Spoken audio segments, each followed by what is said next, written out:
მოგესალმებით, გიბრუნდებით UFC კანადის პროგნოზებით, რომელიც გაიმართება კვირას გამთენისას პირველზე დაიწყება პრელიმები, ხოლო 4-ზე დაიწყება მეინი. რო არ მოგატყოთ მაინც კაი კარდი არ არის, ესეთი ცუდი კარდი ბოლოს როდის ნახე აღარ მახსოვს, დანკანი მოიკანოს კარდი, ერთი ჩემი აზრით 5 თავით მაინც ჯობდა. და მოიკანო დანკანის კარდს ტყილუბრალოდ აჰეიტებდნენ რა. ეს კარდი მართლა საშინელება არის რა. ხო, გაგიზიარებთ ჩემ პროგნოზებს, ასევე თუ აცდება ეს ვიდეო 50 ლაიქს. დავდებ ხვალ ჩემი leg parlay-ის 2 ფეხს, მაგ 2 ფეხში მექნება 3 ან 4 პოზიციები თითო ფეხში რა. ავიდეთ 50 ლაიქზე უეჭველი. 200 გამომწერეს ბევრი არ გვიკლია. ხო, პრელიმები იხსნება სირაჯი იანისით, ჯემი სირაჯს ვპიკავ ამ ბრძოლაში და რატო? არის მისი დებიუტი, მაგრამ ის დებიუტს რო გადავალე თვალი და მის ბრძოლებს, აქ ძალიან კარგი ჭიდაობა. რაც სტილისტიკურად იანისთან ცუდად ჭდება. იმიტომ რომ გავიხსენეთ ბოლო ბრძოლა აუსტონბაშთან იბრძოლა ბოლო ბრძოლა. პირველივე მცდელობდა როგორც კი შევიდა ფეხში, გადაიყვანა და რენეკ ჩოუქი შეუკვდა, დაასაბმითა რა. სუსტი ტეიქდაუნ დიფენსი აქვს. მაინც არ ვთვლი რომ UFC-ის დონის მებრძოლი არის, ვერ ამტკიცებს ჯერჯერობით, მაგრამ მგონია რომ სირაჯი დაამტკიცებს, სირაი, როგორც ითქმება მაგის გვარი. ხო, კარგი ტეიქდაუნები აქვს, თავისი დებიუტი არის, თავის სამშობლოში არის და ხო მას ჰაილაითები მომეწონა, კარგი ჭიდაობა აქვს და მგონია რომ იანისის გადაყვანას კონტროლს ან თუნდაც საბმიშენსაც შეძლებს რა. შემდეგი ბრძოლა არის ჯონ კასტანედა და მარკ ვოლოგდინი. ხო, მარკი ვოლოგდინი მოდის დენავეთ კონტენტერების სერიიდან წააგო, მაგრამ მიუხედავად ამისა მაინც აიყვანეს რა. იმდენად მოეწონათ ეგ ბრძოლა, მეც მახსოვს რა.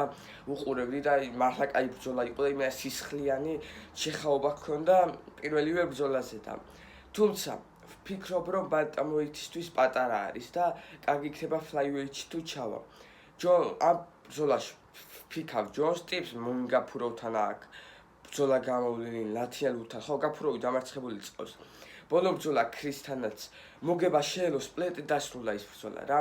პირველი მეორე რაუნდი რაღაცა და მესამე რაუნდში გააქტიურდა, აი გვიანი წებს რა, რაც უნდა გააკეთოს, იწებს ხოლმე გვიან. მესამე რაუნდში მოინდომა გადაუარა რა ქრის. გადაყვანად შეძლო და მგონია რომ მარკს თუ კარგად მიუძღვა და კაი გეიმპლანით გავა უცნებლად მოუგებს და ზოგჯერ საჭიროების შემთხვევაში ჭიდაობს ხოლმე და გამოდის ხოლმე და არ აკეთებს მაგას რა. გამოცდილებად ბევრად მეტი აქვს და მგონია რომ მარკი წააგებს. მიუხედავად იმისა რომ კაი ბრძოლა ქონდა კონტენტერების სერიაზე, ამ მგონია ესე UFC-ის დონის. ნუ შეიძლება ვჩდებოდე რა. შემდეგი ბრძოლა არის ჯიჯი ალდრიჩის და ჯეიმლინ ჰორთის ბრძოლა. ჯეიმლინ ჰორთმა ბოლო ბრძოლა იბრძოლა მანელ კაპე ბრენდონ როივალის კარზე, პრელიმები გახსნა რა. ტერენს ბლედა გათიშა პირველივე რაუნდში და გამიკვირდა, სასიამოვნოდ გამაუცა. კი, ვიცოდი რომ კაი მოკრივე იყო და უფრო დამარცხუნა რომ კაი მოკრივე იყო, ფეხზე კაი არის, ერთადერთი მინუსი აქვს. ნუ მინუსიც არა დაჟე რა. კარგი ტეიქდაუნ დიფენსი აქვს, არ აქვს მაინც და მაინც ცუდი, იმიტომ რომ ტერენს ბლედა გონი პირველ რაუნდში გათიშა. ტერენს ბლედას ქონა ტეიქდაუნების ცდელობები, თუმცა ვერც ერთხელ ვერ გადაიყვანა რა. და ისეც მაინც და მაინც ცუდი ტეიქდაუნ დიფენსი არ აქვს და ალდრიჩის თავარი მოგების გასაღები მგონია რომ არის ტეიქდაუნები, რაც შეიძლება გამოუვიდეს. თუმცა მგონია რომ აქ ტეიქდაუნებიდან ადგება და უფრო დააზიანებს ფეხზე რა. თან თავის სამშობლოში არის ეს ბრძოლა. და ჩემი აზრით ყველაფერს ჩადებს რომ ტოპ 15-ში შევიდეს რა. როგორც მასედოსთან მსგავსი ბრძოლის სტილით წარიმართოს ბრძოლა. შემდეგი ბრძოლა არის მელისა კროდენი და დარია ზელეზნიაკოვას ბრძოლა. თუ ჯეიმლინ ჰორტმა სასიამოვნოდ გამაკვირვა და რაღაც არ მოელოდი მისგან, მელისა კროდენმა ასევე მაგ ქარდზე როივალი მანელ კაპეს ქარდზე გამიცრუა იმედები და შეიძლება ითქვას მასზე ხელიც კი ჩავიქნიე რა. კარგი შთაბეჭდილებით მოდიოდი ლისბოასთან ბრძოლის მერე რა. იმედებიც ჰქონა რომ სანტოს მოუგებდა, თან ანდერდოგი იყო პიკაუტი მაგ ბრძოლაში, თუმცა ვერ გამოიყენა თავის შესაძლებლობები კარგად რა. კიდე ის რომ ბატამოიტისთვის ძლიერია და დიდი გაბარიტები აქვს და შეუძლია რომ ფიზიკურად ხალხი დაჯაბნოს, ვერ იყენებს. სანტოსმაც თვითონ ჭიდაობაშიც და ჩაგრადა დგომშიც. რაც შეეხება დანია ზელეზნიაკოვას როგორც სტილის მებრძოლი არის რა. არის დგომში ძალიან კაი. ჩემი აზრით დგომში შეიძლება ითქვას კროდენზეც უკეთესია და დგომში აჯობებს, თუმცა აქ ერთი დიდი მინუსი ეს არის ტეიქდაუნ დიფენსი რა. აი ალიკი ერთადერთი წაგება აქვს როგორც მახსოვს ალიზე პერესთან. ნუ ხა ალიზე პერესთან წაგება მაინც არ არის ცუდი რაღაც, იმიტომ რომ პერესი ტოპ მებრძოლი არის. შევიდა პერეზმა, გადაიყვანა და როგორც არაფერი ისე გააკონტროლა რა. ძალიან ახლო ბრძოლა არის თან კანადაში თავის ქვეყანაში ბრძოლობს კროდენი. ამ ბრძოლას ფიქს გაკეთება რო არ მოგატყოთ არ მინდა, მაგრამ შეიძლება ცოტა დარიასკენ გადავიხარო რა. ეხება ტანერ ბოზერის და კოხანეს სარიკავის ბრძოლაც იმედია სწორად ის ძახი მის სახელს რა. ტანერ ბოზერი ხელახლა იღებს თავის შანსს UFC-ში უკვე ერთხელ იყო, გამოაძევეს, გაგდეს, თუმცა მეორე შანსს აძლევენ თავის ქვეყანაში ბრძოლობს, რატომაც არა ისედაც ჰეივი웨ითის ჩაძირულია და უფრო ერთით ცუდი მებრძოლი დავამატოთ მძიმე წონაში, ესე გადაწყვეტა UFC-ს ნახო, რატომაც არა. როგორი სტილის მებრძოლი არის რა, უფრო დგომის მებრძოლი არის, იმიტომ რომ ის ფეხში შედის 80% შემთხვევაში ყველა შეძლებს გადაყვანას.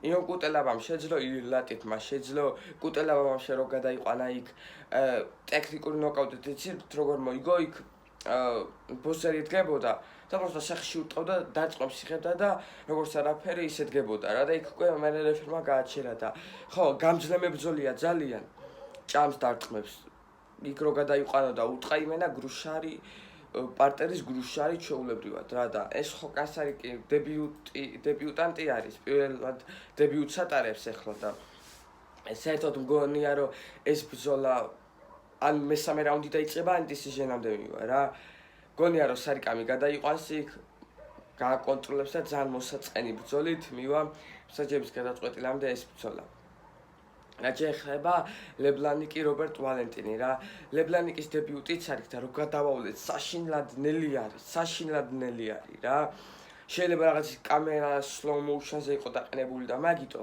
კი ვალენტინი არ არის კაი მებრძოლი ნუ ვალენტინს ვპიკავ ამ ბრძოლაში არ არის ვალენტინი კაი მებრძოლი აქ UFC-ში ყველა წეგება თუმცა ვინებთან აქ ატება გოტიესთან ატება გოტია კაი მებრძოლი არის და ფაქტია ტორეს ფითა წააგო თუმცა წააგო split decision-ით ну ტორეს ფინი რა ცუდიც არის ვიცით ნახეთ მალკონთან მაგრამ მაინც რა არ არის ცუდი მებრძოლი ფინი ხო რობერტ ვალენტინის ვფიქრობ რა თან თავის ქვეყანაში არის გამოცდილება მეტი აქვს მიუხედავად იმისა რომ ყველა ბრძოლა წააგო UFC-ში რაც ნახე ლებლანიკი კიდევ ერთხელ ვიტყვი რომ ნელია და იქ სამურაის ჩემპიონობა არაფერს არ მაძლევს რა მე რაღაც ჭ-კლასის ორგანიზაციის ჩემპიონობა და ბრძოლა არის მარსიო ბარბოზას და დენის შორის მარსიო ბარბოზაზე ნუ ჯერჯერობით დიდი მეტებს ვამყარებ იმიტომ რომ დენა ვაით კონტერების სერიაზე ძალიან მაგრამ მომეწონა კაი მებრძოლი არის მძიმე ხელები აქვს პარტერშიც კაი არის დგომშიც კაი არის და მგონია რომ დენის გადაულის ხო ჩემი ფიქრი არის მარსიო ბარბოსა და ალბათ ამ კაცზე თუ რომელიმე უნდა დავლოქო ეს არის ბარბოსა შენაგი ბრძოლა არის ტიაგო მოისესი და გაუგე იანგ შორის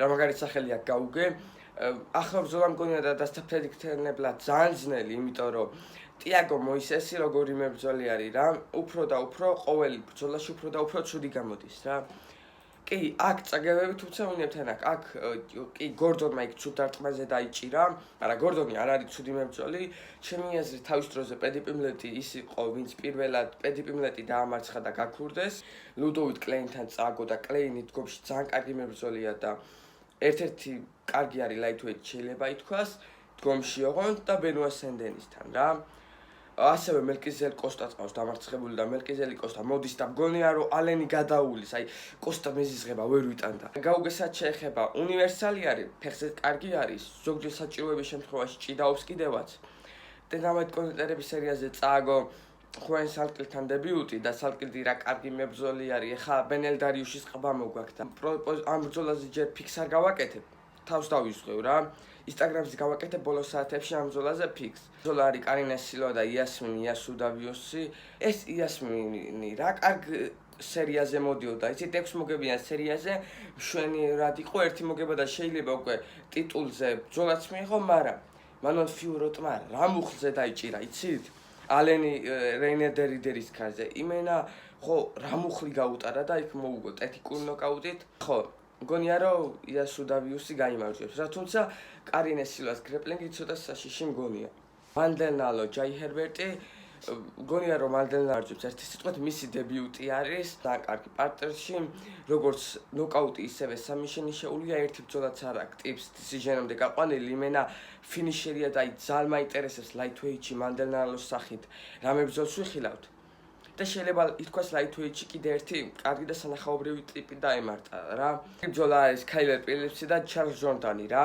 და ამ ბრძოლაში თუ გამოიცნობთ ვის პიკავ? დავპიკავ underdog Kyler Phillips რა.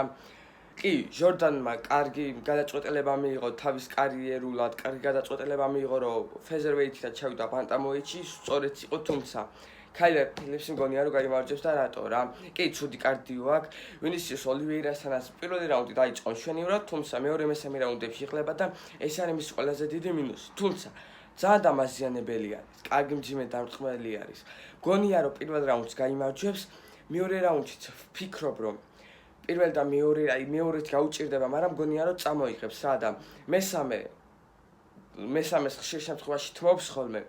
მგონია რომ 29-28 ან შეიძლება სპლიტიც წამოიღოს რა. ვინც ბეტავთ გირჩევთ რომ Comey-ზე არ დაბეთოთ რა. როგორც Kyler-მა ასევე Jourdain-მა დიდი შანსია წააგოს, თუმცა ჩემი პოზიცია არის underdog Kyler Phillips-ი რა. ცუდი მებრძოლი არ არის, ჩემი ეს top 15-თან ერთ-ერთი ყველაზე ახლო მებრძოლია. თან წააგო და Vinicius Oliveira-სთან ბოლო ორი ბრძოლა და არ გონია Charles Jourdain-ი მაგდონის მებრძოლები და სხვათა შორის Alexandre Topuria-სთან ვიხილავდი, ან რომელიმე წაგებულთან, ან რომელიმე მოგებულთან რა. ძალიან საინტერესო ბრძოლა იქნებოდა ამ მებრძოლთან რომელიმესთან და გადავედით main card-ზე Gilbert Burns-ი, Mike Malott-ი. ბრძოლაში ვფიქრობ Mike Malott-ს რა, თუმცა გამოვყვებით, იმიტომ რომ ეს ბოლო დღეებია ცოტა რაღაც ეჭვი შევიტანი ამ ფიქში. იმიტომ რომ კი, Mike Malott-ი მოდიოდა როგორც ვითომ მეორე GSP UFC-ში, თუმცა ყველაფერი შეიცვალა, როდესაც Neil Magny-მ სასწაულად დააფრაუჩეკა რა. მაგრამ ამ ფრაუჩეკს როგორი ცუდი მხარეებიც აქვს, ასევე აქვს კაი მხარეები რა. კი, წააგო, მაგრამ როგორ წააგო? პირველი მეორე რაუნდს იგებდა, მესამე რაუნდს იგებდა, სანამ პოზიციურ შეცდომას არ დაუშვებდა და Neil Magny-ს არ მიცემდა full mount-ს და მე იქნა ზურგი დათმოდა. Neil Magny-მ გააბრუა და ground and pound-ით მოუგო. მის მერე ჰაიპი ჩაუცხრა, თუმცა დაბრუნდა ბოლო ბრძოლაში ხოლმე მოგობს საჭიროებს გადაწყვეტილებით ტრეინერი დერიდერი და იმის ქარtze. მაგის წინ დააფინიშა რატკე, ასევე გილესთან დაბრუნდა ტრევინგთან. კარგი მებრძოლი არის, ჩემი აზრით რა. კი, მაგნისთან დაფრაუჩეკდა, თუმცა ეგ ისევე გაკვეთილად მიიღო, გამოცდილება ჩემატა, შეიძლება ითქვას უფრო დაღვინდა მაგ წაგების მერე და ეხლა რატომ გონია Gilbert Burns-ის წაგება რა. აუცილებლად დავპიკავდი Burns, ეს რო იყოს 2 წლით ადრე, ან ჯანდაბას წელნახევრით ან 1 წლით ადრე რა. ბრძოლამდე უფრო და უფრო ცუდი გამოდის რა. კი, ძალიან კაი გრეპლერი არის, Sean Brady-სთან ძალიან მშვენიერი გაცვლები ჰქონდა გრეპლინგში. მგონია რომ პარტერშიც Malott-ს ძალიან დაბალი აქვს შანსი რომ გრეპლინგის გაცვლებში მოუგოს, თუმცა ეს არის მისი ყბა. ტიპი ჯებზეც კი ითიშება რა. აი ძალიან ამტანობა აქვს ძალიან დაბალი Gilbert Burns და აი არ შეუძლია დარტყმებისა ატანა რა და ჯერ ხო არ შეუძლია და მე რაც დრო გადის უფრო და უფრო არ შეუძლია რა.